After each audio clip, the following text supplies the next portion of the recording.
Hi there and welcome to module number 5, and our first session that we're going to be covering is session 58, assessing your property's value. So we have in large part now left behind some of the down and dirty detail sessions around budgeting, accounting, etc. And we're moving into the sell phase of the analysis, buy, manage and sell components of an investment transaction. And indeed, as we start looking into selling real estate, one of the first questions that we want to ask ourselves is, what is our property worth? Now, we might have an opinion of what the property is worth, and ultimately the market will tell us what the property is worth.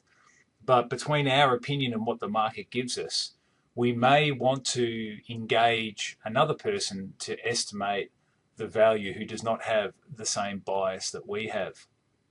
And so this session is all about trying to help you find someone, or as best you can without your own bias, assess the value of your real estate. We're going to be looking at what is value. We're going to be looking at, can you buy below market value? And if you can, in what instances is that the case? Because people generally want to buy below market value.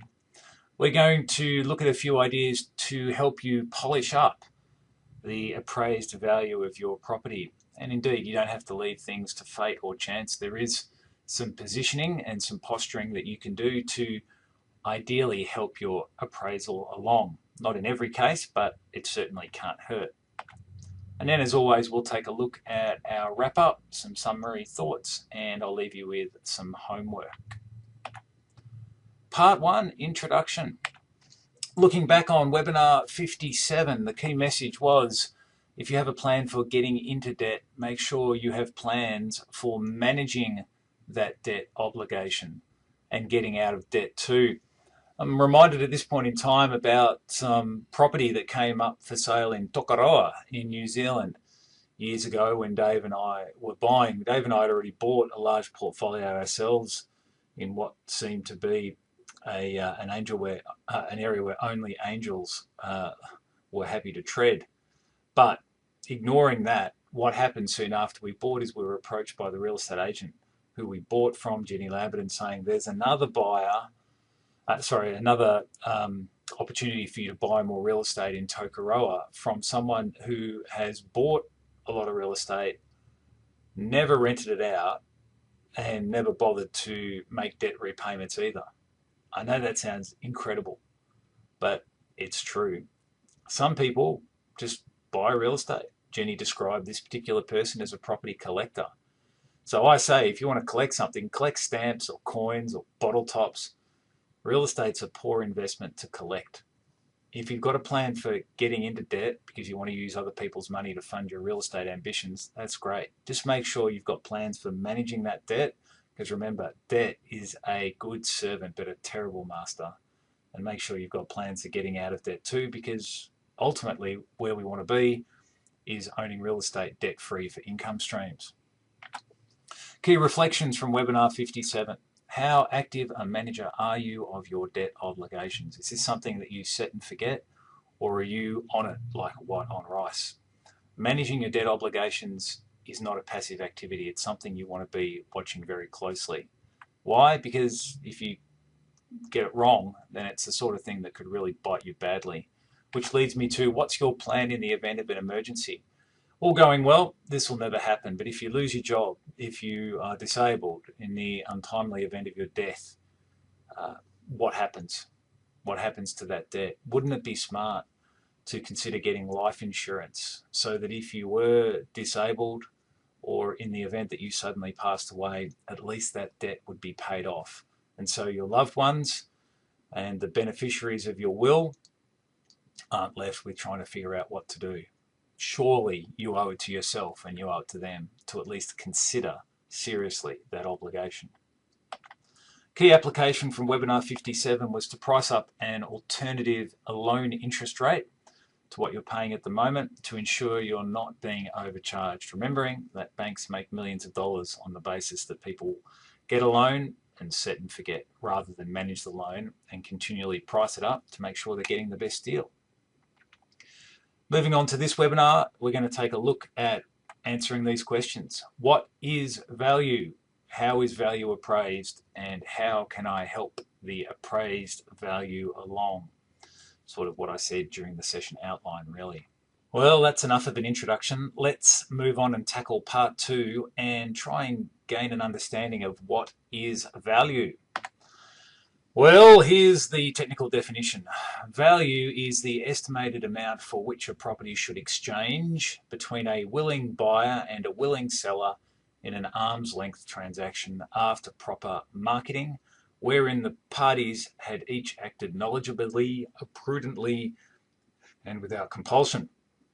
Well, that's all very well and good, but this is the utopia transaction, because not always is there a willing buyer or a willing seller. It's not always an arm's length transaction. It's not always after proper marketing. And rarely, in my experience, have the parties acted knowledgeably, prudently, and without compulsion. They've usually acted with greed, high emotion, and high anxiety. So this technical definition is great, but it doesn't necessarily match up what happens in real life. Nonetheless, this is the definition that an appraiser or a valuer will use to try and come up with what your property is actually worth. They also then have the dilemma of potentially being sued if they get it wrong. And that means that an independent appraiser will usually, if not always, be on the low side of the value range of what your property may be worth. Can you buy below market price? Well, the answer is no. And this might come as a bit of a shock, because in many marketing circles, it's often touted that people will teach you how to buy below market. Why can't you buy below market price? Well, it's simple. Whatever price you're purchasing at, assuming it's an arm's length transaction, is market. You are the market. The seller and the buyer meet in the market. The price paid is market. Now that means, yes, you can buy below an appraised value or a third-party appraised value. You can buy below the value that's assigned for rates in Australia or property taxes in the United States. And you can certainly buy below replacement cost, but you can't buy below market value. So don't fall for that sucker punch. How are values used? Well, values are used to establish what a property might be worth during due diligence to ensure that you're not paying more than you should. And of course, that due diligence then feeds back into your investment evaluation. Your value can be used for loan evaluation purposes. Your financier or lender will need to come up with some idea of what the property is worth, and then they'll lend a percentage against the value that they come up with.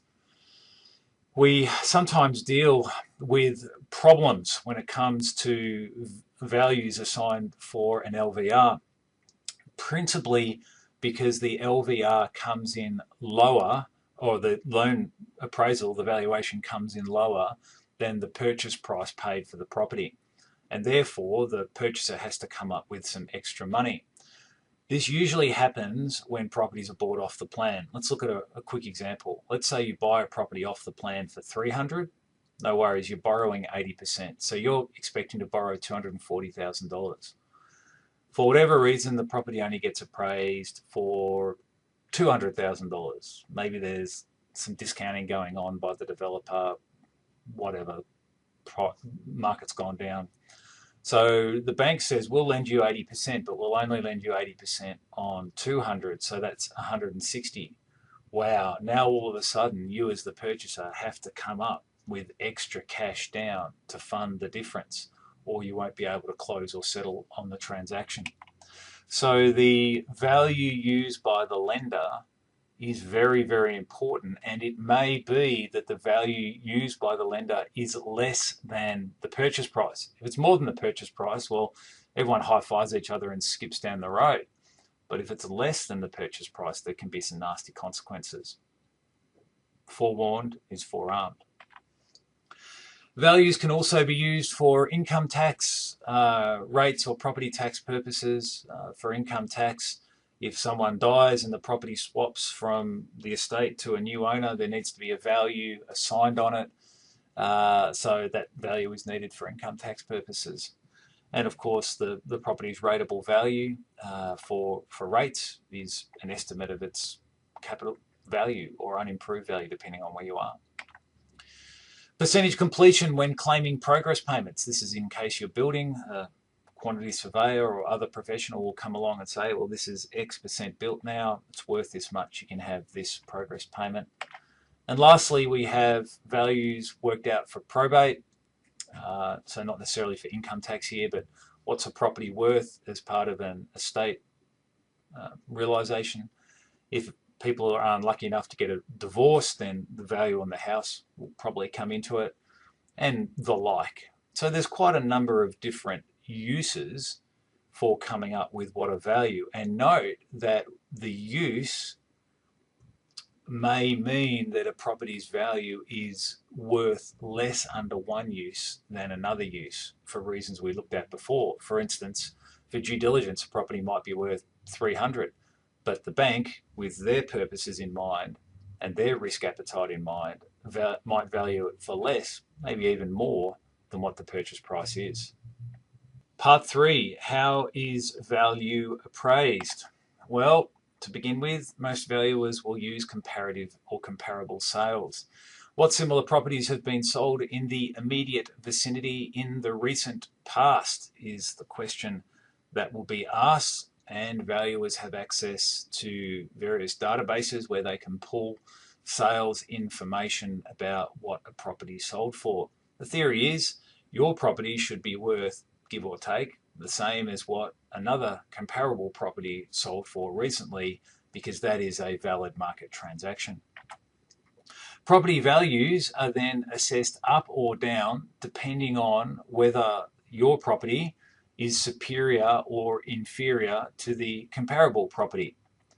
And what I've got for you here, although it doesn't necessarily look like it's in great resolution, is an actual table from an appraisal of one of the properties that I looked at purchasing in the property fund. And you can see on this table that there are 1, 2, 3, 4, 5 comparative sales that are used and the subject property.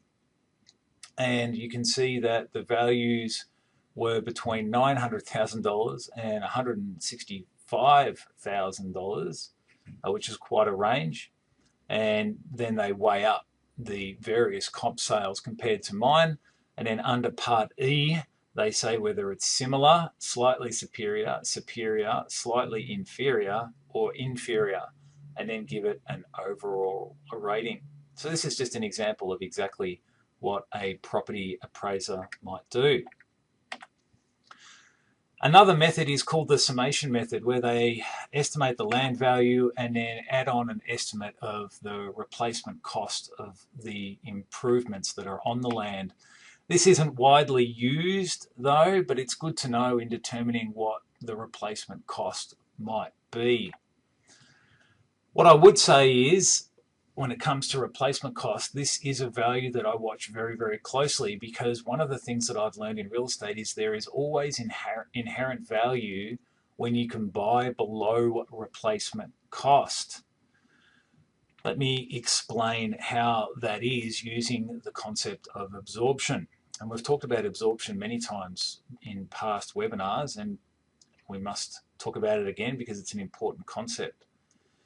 The idea with absorption is that the number of properties on the market, how quickly those properties are bought, fairly reflects the strength and interplay between demand and supply. If we have auction clearances where there are 100 properties that come up for auction and a clearance rate of 60%, then that means 60% are sold, 40% go back on the market for sale. The following week, again, if we have 100 auctions and 60% clear, 60 are sold, 40 go back on the market. If there aren't enough buyers in week 1 to mop up the 40, and if there aren't enough buyers in week 2 to mop up the 40, then gradually more properties are on the market for sale. And then what happens is sellers begin to discount their sales price to try and find the market. All right, well, that's great. The opposite works as well. There are 3 buyers and only 1 seller. Those buyers compete at the auction to try and buy the property, so the auction clearance rate goes up. And then let's say there's an auction clearance rate of 90%. So now 100 properties come up for auction, 90 of them are sold, and 10 go back on the market. Well, if there are all these buyers that didn't buy at auction, they flow through into the sale market and try and snap up the properties that aren't sold at auction. So there's very little discounting that goes on. All right, so far so good. Now we come into this notion of replacement cost. One of the truisms of real estate, because of inflation and because labour costs generally rise, is that the cost of building will go up. Because the cost of building goes up, when you can buy below replacement cost, you are in many ways buying future value and taking out a quasi-insurance policy against the long-term improvement of your property going up. If you're buying at a premium above replacement value, perhaps because there's a tenant in place, therefore there's a premium being asked, then when you buy above replacement cost, you're entering into a bit of a risk zone that if that tenant was to leave, then your property is really only worth around replacement cost if someone else won't pay the goodwill that you paid. Bringing this back to practical illustration, in 2009, what was going on was that property prices in the US got smashed so badly, they were a quarter, a third of replacement cost. And my belief was at the time that if I could buy it for a quarter or a third, then when the distressed conditions that existed no longer exist because those properties that were dumped on the market and couldn't be absorbed by the market and therefore sellers had to discount their price, when those conditions were no longer prevalent, when the market had absorbed that surplus stock, then replacement cost would become a high watermark that would gradually drive prices up. Because if people couldn't buy an existing house, they might want to build an existing house, and then by building an existing house, we would have comp sales up here, dragging the value of my properties up as well. Hence, if you've got a medium to long-term outlook and you ever get the opportunity to buy a property below replacement cost, then it's hard to see how medium to long term that won't work out in your favour for two reasons. One is the cost of building materials only goes up, and two is that as the market improves, as absorption works in your favour, the discount that you buy to replacement cost will become part of your profit margin. Let's look at some numbers and try and figure this out again. So let's imagine that we're buying a property and we're paying $30 a square foot. Now, these are American values because I tend to think in square feet these days because most of my investing is in the US, or certainly at the moment. If we wanted a 10% gross yield, then we would have to rent at $3 a square foot because we bought at $30 a square foot. So far, so good. Let's imagine the market improves over a number of years, and then all of a sudden there's an appetite comes back into the market to build brand new spec commercial real estate. Well, now people are building spec commercial real estate. Why? Because there's demand for it, because all the stock has been rented up, because the market's improved, and now to build you have to pay $100 a square foot brand new. To get a 10% gross yield, assuming we have to pay $100 a square foot for new, we've got to charge $10 a square foot in rent. And what does that mean comparatively? Our rent at $3 a square foot looks like? Well, it looks like great value, doesn't it? Because it's now, 3 times the same rent if you want to try and rent something new. So practically, less vacancy pushes tenants to new stock at higher rental rates.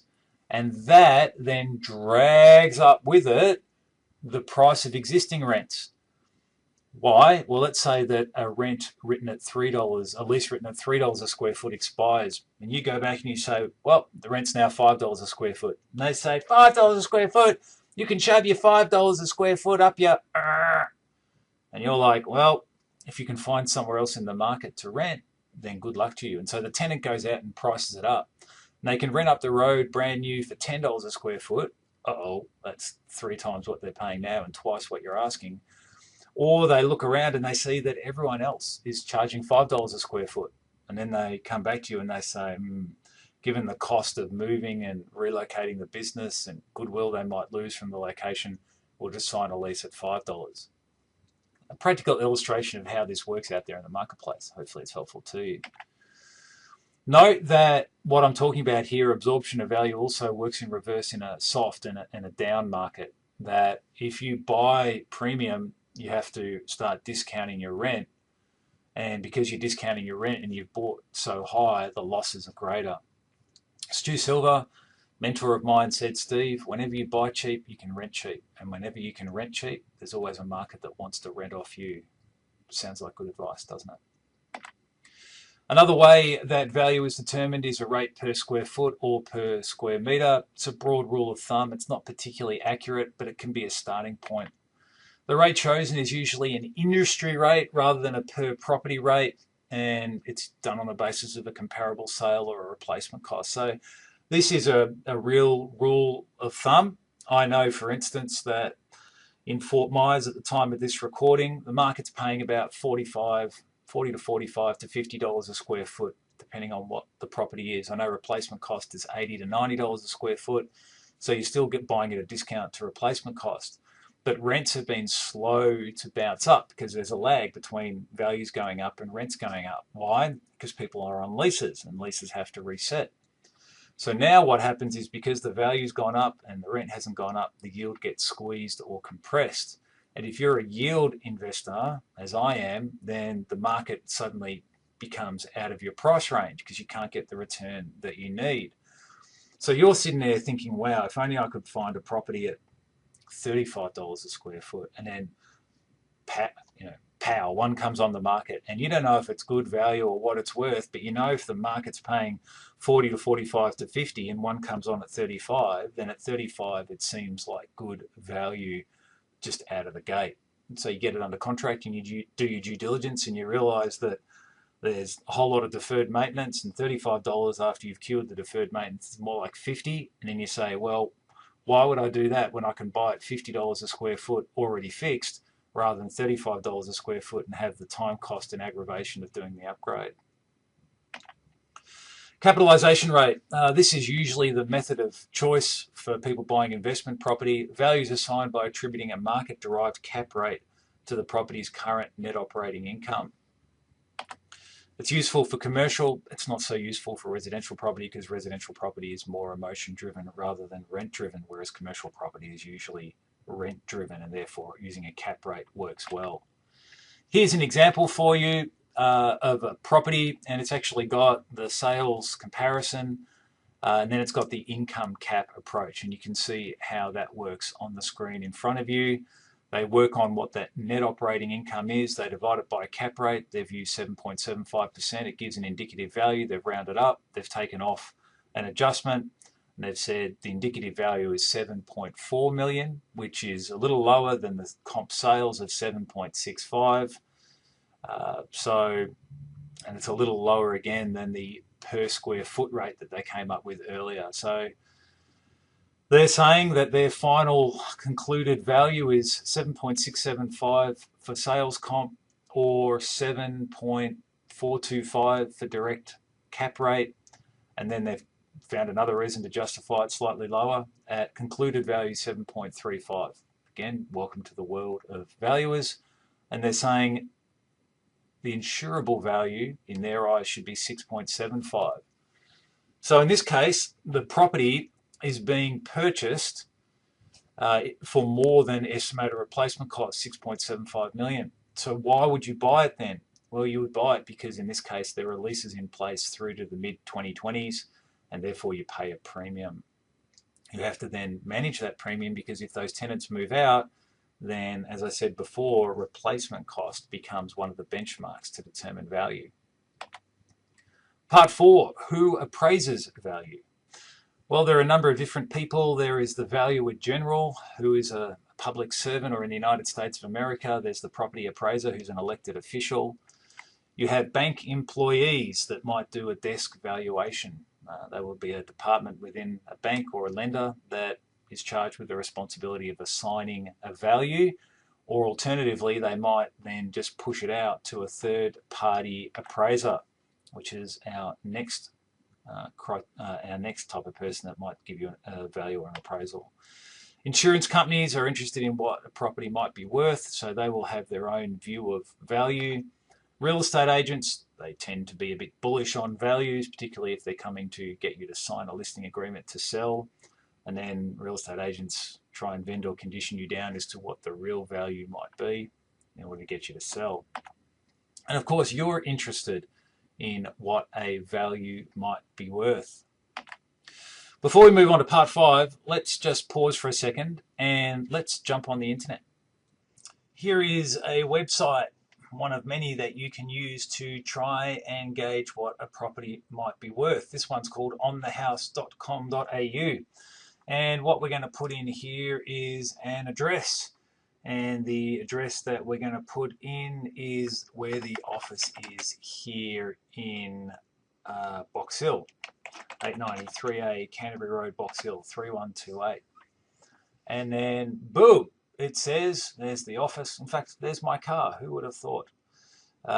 It says that this particular property is worth $577,887.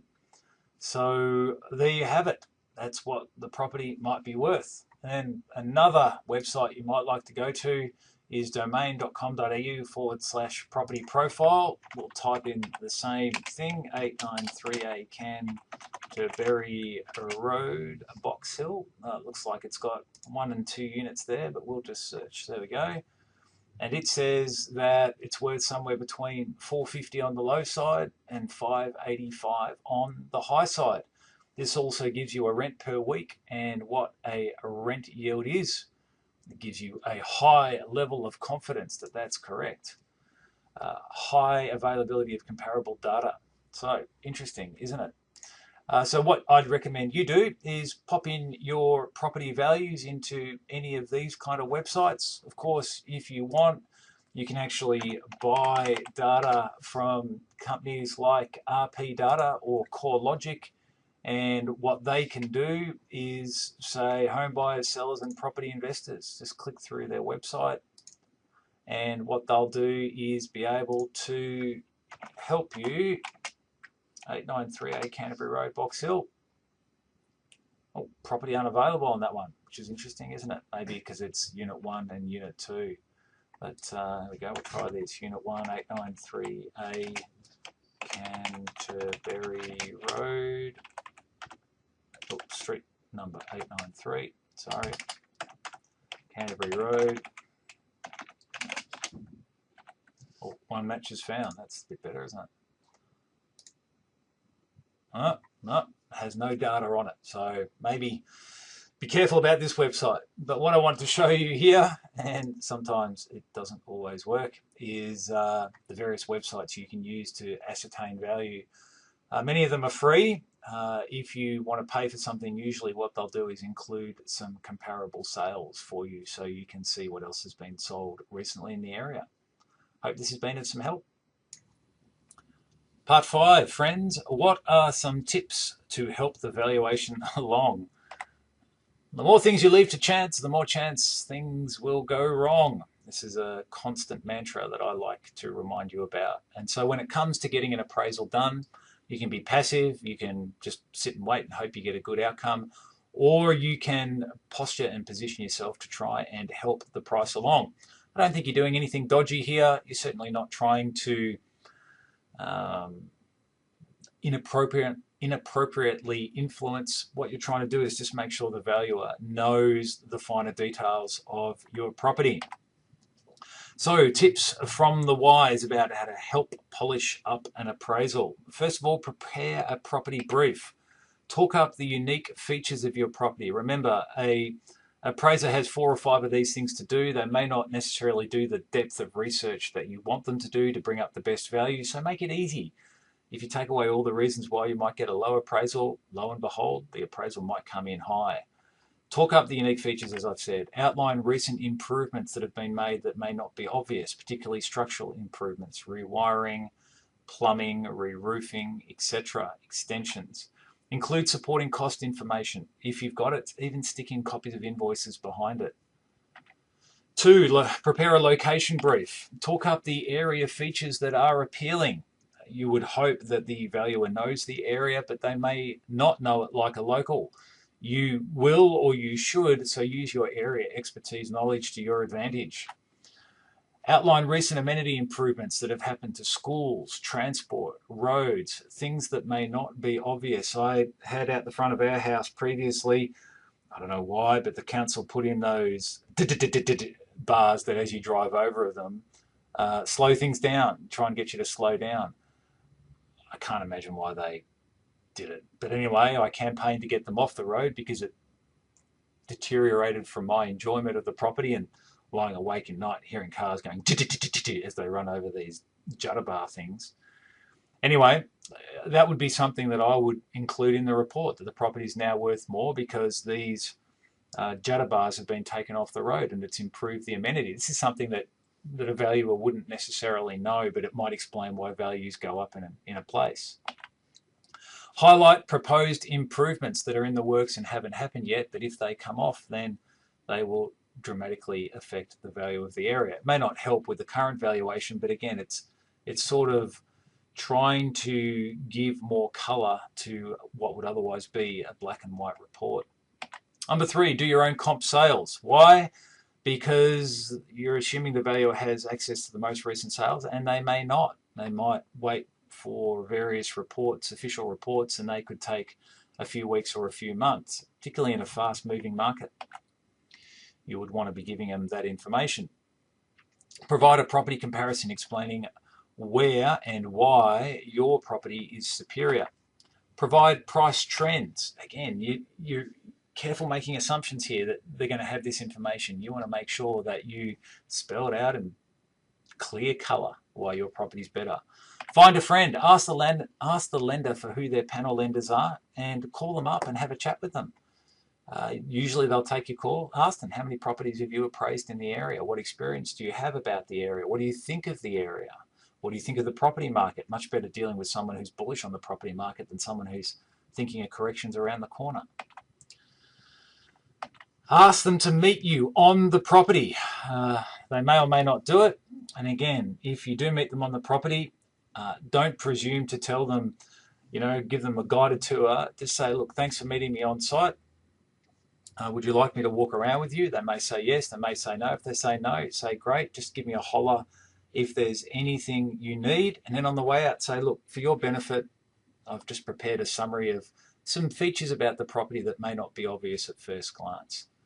And then that will help them. They'll go away, hopefully, and read it and then go, oh, I didn't know that. Oh, I didn't know that. And if you've got supporting documentation, so it's not just a verbal opinion, then all the better. 5, negotiate and argue the toss. Certainly you should shop around for price on the appraisal, but understand maybe it's better to pay a little more if you get a better appraisal. Ask for a draft before the final is released. Let me just go back. I should probably expand on that last point. It sounds like you can bribe someone to get a good value, and that's not the case. What I find is that cheap appraisers generally don't have as much time as more thorough appraisers to get the job done. So you may be better off paying a little bit more and getting someone who's going to have a more thorough look at what's going on than shopping for price and shooting yourself in the foot. Moving on, ask for a draft before the final is released. That way you can read it, and if you don't agree with it, you can pipe up at that point rather than being silent and passive and submissive. Point out where you feel there is gratuitous conservatism.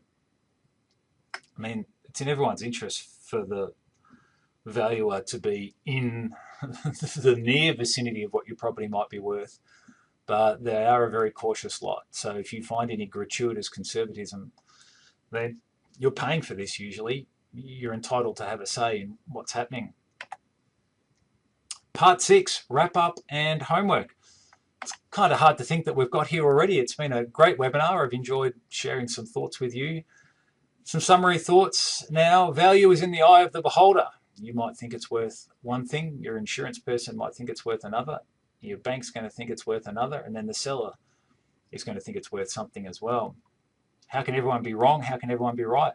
Welcome to the world of guessing what a property's worth. Value can be justified using various methods, but ultimately the price it's worth is what a willing buyer and a willing seller transact for in the market at an arm's length transaction. Until then, what a property's worth is just someone's best guess. With smart posturing and positioning, you can help assist the price assigned as a value. Just be strategic like you would any other part of your investment, understanding that as always, money follows management. The key webinar questions: what is value? We covered that off with a long definition and realised that the definition as used by an appraiser may not be all that practical out there in the marketplace because not every buyer is willing or knowledgeable or prudent. How is value appraised? There are various different methods that value is used: comp sales, cap rate, income capitalization, etc. How can I help the appraised value along? Well, I gave you some tips about how to make sure that the person doing the valuation knows all the ins and outs they need to know in order to give you the best possible price. The alternative is to assume they'll know, and it's never wise to assume anything. Homework: complete the end of session questions. And number 2, using free resources on the internet. Lots of websites you can go to, just find one that works for you.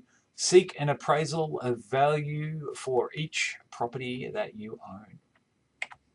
Takeaway: spend a few moments before you move on thinking about what you've learned, look back over your notes, what you will change or commit to changing, what you will do, what action steps you want to take as a result of today's tuition, and who will you engage to help you. Look forward to seeing your comments on the forum about how this webinar has helped you. The next time we meet up, it'll be session 59 and talking about what is possibly the most common question I get asked today. Steve, should I sell my property or refinance the equity? I'll see you then. Goodbye and God bless.